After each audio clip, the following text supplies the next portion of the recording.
Alors, qui dit tarif, dit inquiétude économique, précisément pour les gens qui exportent une matière ou un produit qui n'est pas couvert par l'AECUM.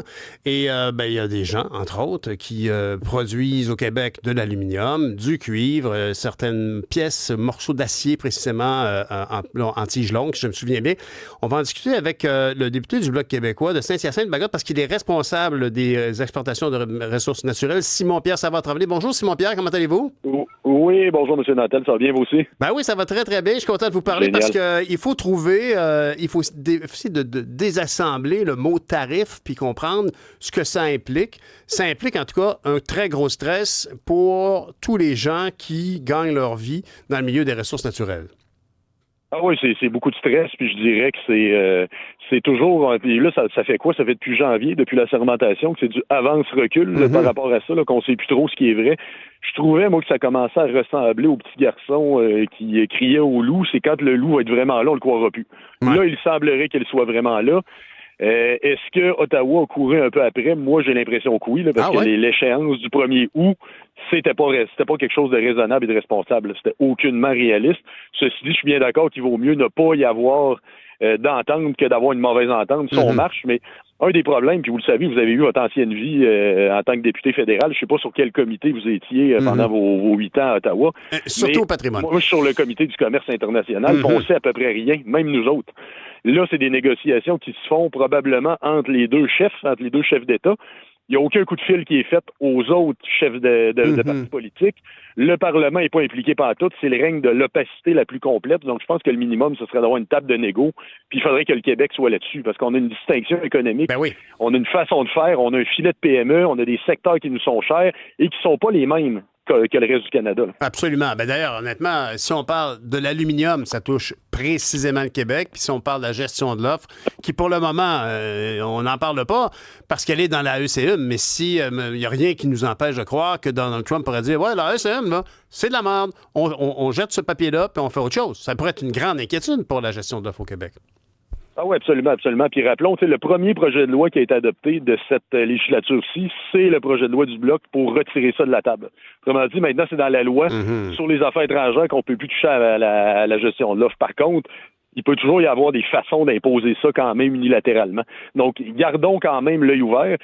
Puis même chose par rapport au conflit du bois d'œuvre, qui est une vieille affaire qui en finit plus de finir. Ça fait 40 ans. Peu importe la couleur du gouvernement, là, de l'administration américaine, là, parce que c'est pas Donald Trump qui a inventé ça, là, les guerres commerciales. Là, les États-Unis sont plutôt friands là-dedans. Puis les démocrates, un temps, n'ont pas donné leur place non plus. Là. Je pense qu'il faut le préciser aussi. Bien, effectivement. Puis d'ailleurs, aujourd'hui, je pense que je comprends, vous, votre travail à l'opposition, c'est évidemment de critiquer puis d'obtenir une meilleure collaboration du gouvernement pour vous informer des dossiers. Mais il faut reconnaître qu'on est en zone assez inconnue. Là. Ce genre de situation-là est inexplicable. Et autrefois, on aurait même défendu la dimension locale des emplois. Le libre-échange ne faisait pas l'affaire de tout le monde. Aujourd'hui, on est tellement pris de court qu'on est obligé de se solidariser devant un processus qui, officiellement, est à l'intérêt des gens d'affaires, bien plus. Tu sais, la délocalisation des emplois, c'était la conséquence il y a 20 ans. Aujourd'hui, on a mis tous nos œufs dans certains paniers, comme par exemple la production du côté de l'aluminium. On s'inquiète aujourd'hui, puis c'est bien légitime. Vous auriez voulu, idéalement, avoir des délégations qui représenteraient les différents partis. Avez-vous l'impression que M. Carney est un peu pris de court par l'intensité de tout ça? Est-ce que vous pensez qu'il regrette un peu de se retrouver? Il doit à Donald Trump d'être premier ministre, mais est-ce que vous pensez qu'il regrette un peu? Y est-il surpris? Ben, ça, c'est très dur à dire, mais moi, je trouve ça dommage. Vous disiez que les différents partis soient consultés. D'une part, on est un Parlement, puis il y a une chose sur laquelle il n'y a aucun doute, c'est que c'était la question de l'urne, comme on dit. Il n'y a personne qui va dire que ce n'était pas la question. Vous l'avez dit, le gouvernement actuel doit sa victoire à Donald Trump. Ça, c'est clair. Donc, nous, devant nos comtés, on n'avait pas le choix. C'est pas un débat qu'on a mis de côté. Donc, on a pris des engagements, puis si on est là, c'est qu'on a été élu. C'est que le monde a dit, OK, ce que tu dis là-dessus, ça a de l'allure. Donc, par conséquent, comme parlementaire issu des urnes, on devrait avoir quelque chose à dire pour défendre notre monde là-dedans. Puis moi, je crains, puis on a vu il y a quelques semaines, On a vu à partir d'un tweet, ça s'appelle plus Twitter, sur X, un gazouillis du président Trump qui a dit « Je veux plus de taxes sur les services numériques au Canada ». Instantanément, en fait, on peut dire, il a attendu la nuit pour pas qu'on en parle, pour pas qu'on en parle trop, en pleine semaine de vacances. Abandonné alors que c'était si important, entre autres pour le Québec, c'était des enjeux si importants, la loi numéro 5. Monsieur Savard-Tremblay, je vais vous demander en terminant, l'écho que vous avez des gens qui travaillent dans ces secteurs-là, est-ce qu'on craint des pertes d'emploi immédiates ou s'il y a un temps d'amortissement avant que la vague arrive? Il y a beaucoup d'inquiétudes. J'en ai entendu même certains qui ont dit on va temporairement mettre la clé dans la porte pendant quelques semaines. Ça, c'est des choses que j'ai entendues. Mais c'est pour ça aussi qu'en plus de garder le canal diplomatique ouvert, parce que ça prend absolument une négociation transparente, mais en plus de ça, il faut répliquer. Ça prend des contre-tarifs, mais qui soient intelligents, c'est-à-dire qu'ils ne viennent pas nous faire mal à nous, parce que c'est des économies très imbriquées, puis des programmes d'aide pour les secteurs lourdement touchés. La pandémie, ça n'a pas juste accouché de bons programmes, mais il y en a un qui a fait ses preuves, c'est la subvention salariale. C'est quelque chose dont on pourrait s'inspirer dans le cas qui nous occupe. Bon, ça, c'est très concret. Je vous remercie, M. Savard-Tremblay, député du Bloc québécois dans Saint-Hyacinthe-Bagotte. On va aller parler de gestion de l'offre, justement, avec les gens de l'UPA. Est-ce que les gens de... M. Caron, êtes-vous là? Oui, bonjour. Bonjour, M. Martin Caron, président général de l'Union des producteurs agricoles. Donc, actuellement, la gestion de l'offre, est-ce que vous avez l'impression qu'elle est en péril ou pour le moment, on est chanceux puis M. Trump n'en parle pas? On va se dire, il parle beaucoup au niveau de cette fameuse taxation-là, ces taxes de 250% ou 300%. Et en lien avec ça, les producteurs américains ou même les transformateurs américains ne payent pas ces frais-là parce que déjà là, il y a une ouverture de marché d'à peu près de 8,5% et ils ne vont pas au-delà de ça, ça qu'ils ne payent pas ces taxes-là. Mais c'est sûr, ça peut être inquiétant parce que on entend M. Trump parler de la gestion de l'offre. Tantôt, vous avez mentionné avec votre prédécesseur, exactement, mentionné, il y a eu un projet de loi, c'est sûr, ça nous a sécurisé, mais il reste qu'il faut continuer à suivre parce qu'on sent que M. Trump amène ça. Mais en même temps, qu'est-ce qu'on entend, puis qu'est-ce qu'on a vu aussi dans les documents, parce que les Américains ont fait un document au mois d'avril pour démontrer quelles étaient les barrières qu'il y avait côté du développement économique à l'exportation. Et ces barrières-là, ils parlaient souvent en lien avec la gestion de l'offre, c'était plus les contrats d'importation qui étaient donnés aux transformateurs. Et pour eux, ils voudraient que ce soit les détaillants qui aient ça. Ça, c'est une chose qu'on entend parler, puis c'est sûr qu'il reste quand même des enjeux. Quand je dis que M. Trump, officiellement, c'est juste qu'il n'a pas menacé de tarifs en lien avec la gestion de l'offre, mais on sait que ça le turlupine. Expliquez-nous, rappelez-nous à quel point la gestion de l'offre, au-delà de... Je pense que tout le monde a bien saisi là, que la gestion de l'offre, c'est des quotas qui sont alloués aux producteurs, puis le prix est déjà fixé d'avance, et on ne veut pas que les Américains débarquent là-dedans parce que ça changerait la règle. Mais la gestion de l'offre apporte aussi une grande qualité dans le produit final, n'est-ce pas? Oui, absolument, absolument. Puis si on prend des produits laitiers, présentement, il y a des hormones aux États-Unis que les producteurs ont accès à cette hormone-là, puis ici, on l'a banni.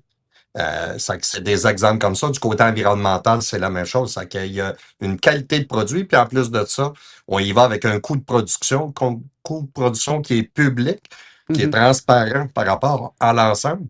Et d'autant plus important aussi, il faut comprendre que c'est un côté économique dans chacune de nos ruralités. Exact. Parce que ce qu'on voit côté américain ou ailleurs qui ont aboli, mais il y a des concentrations de fermes qui se font des alentours des usines de transformation.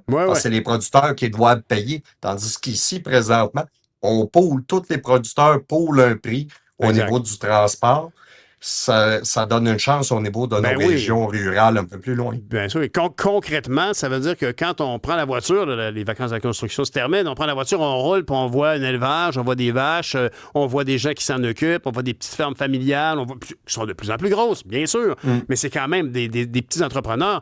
Aux États-Unis, ces situations-là ne se retrouvent à peu près plus. Peut-être chez les Amish, je ne sais pas, là, mais en gros, c'est des grosses usines de production de lait dont la base est un animal. Exactement. Puis on a vu qu'est-ce que l'impact ça peut avoir, qu'on parle de biosécurité.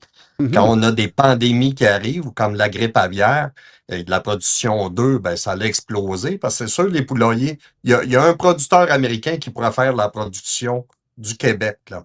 Ouais. Mais quand ce producteur-là vient avoir une problématique de pandémie, de grippe aviaire, ben ça congestionne et C'est les ça. prix ont explosé. Puis Et notre c'est ces modèle à situations-là. nous au Québec est vraiment plus proche des modèles européens que ce qu'on voit dans les autres provinces américaines, j'allais dire américaines, les provinces américaines, beau lapsus, dans les provinces Oui. canadiennes qui sont moins investies dans cette production-là, entre autres dans la production laitière. C'est frappant. Je pense que Québec est un gros joueur, encore une fois, comme dans l'aluminium. Oui, exactement, c'est 40%, mais il reste quand même, on a d'autres productions qui sont là, puis qu'on parle de mise en marché collective. Ici, au Mhm. Québec, c'est beaucoup de la mise en marché collective, que ce C'est soit ça. dans le sirop d'érable, que ce Ben soit oui. dans la production porcine, etc. Et c'est ça, c'est une plus-value parce qu'on transforme beaucoup notre Mhm. production qu'on a Mhm. ici. Et ça fait des retombées côté économique. En terminant, M. Caron, on décrit à quel point c'est important, on décrit à quel point ça se décline dans la vraie vie de tous les jours, là, dans le soutien des communautés avec des éleveurs bovins puis des producteurs laitiers puis tout ça. Mais concrètement, vous, avez-vous un conseil à donner à l'équipe? Parce qu'on n'ose pas croire que c'est Mark Carney, le banquier de la Banque centrale de Londres et du Canada, qui est à la tête de la négociation. Vraiment, là, qu'est-ce que vous avez à donner comme conseil à ces gens-là, concrètement? Parce que Ben, Donald Trump est imprévisible.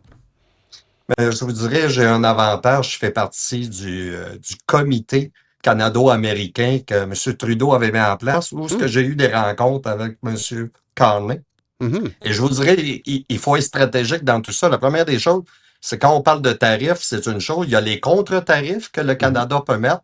Et ça, il faut vraiment être stratégique pour pas avoir des impacts. Et Mhm. du côté des tarifs, côté américain, c'est de savoir c'est qui paye. Est-ce que c'est vraiment les Américains qui payent? Mhm. Dans des cas, ça va être les Américains qui vont être impactés. Ben ouais. Donc, dans ce temps-là, la stratégie, c'est d'être peut-être un petit peu plus Au patient parce neutre, que bien sûr. l'inflation est là naturellement au niveau américain. Et nous, quand on rencontre les organisations américaines de producteurs, là, eux autres, ils sont contre ça. Là. Ils Ben, en c'est sûr. reviennent pas. Là. Ils ne Ben oui. comprennent pas. Ils disent, c'est pas payant, que ce soit pour nous, les Canadiens, mais que ce Mhm. soit pour eux aussi. Là. Non, Alors, c'est comme donc, si je pense que on... la patience est de mise là, de ce OK. côté-là. Il faut être stratégique et Mhm. il faut être capable de développer d'autres marchés à l'extérieur. C'est sûr, la diversification, Mhm. c'est une Bon, plus-value qu'on a avec aussi. le libre-échange qui a été signé avec l'Europe, on a reçu beaucoup de fromages français qu'on voit dans les rayons de nos épiceries Mm. maintenant. Alors, espérons que Ouais. l'ascenseur va de l'autre côté aussi. Monsieur Caron, Mais, merci beaucoup. mais, mais M. Nantel, il faut mentionner quelque chose, c'est qu'il y a quand même une plus-value. Les citoyens et citoyennes sont avec nous. Oui, Consommer local, mangeons c'est local. vrai. De plus en plus, les gens sont là, se prennent conscience de regarder l'étiquette de produit, tout ce qui vient. Et Tout à ça, fait. faut que ça reste là, là. Vous avez tout à fait raison, M. Caron. C'est ce que je disais en ouverture. On sent comme cette solidarité au Québec, en tout cas, puis au Canada aussi, Oui, je pense. Mais c'est oui, très beau de absolument. voir ça. Ça fait du bien. C'est rafraîchissant de voir Oui. qu'on est capable de se rappeler qu'on est tous ensemble dans le projet. Merci beaucoup, M. Caron. Merci. Bonne journée. Merci. M. Au Caron est plaisir. président général de l'Union des producteurs agricoles du Québec.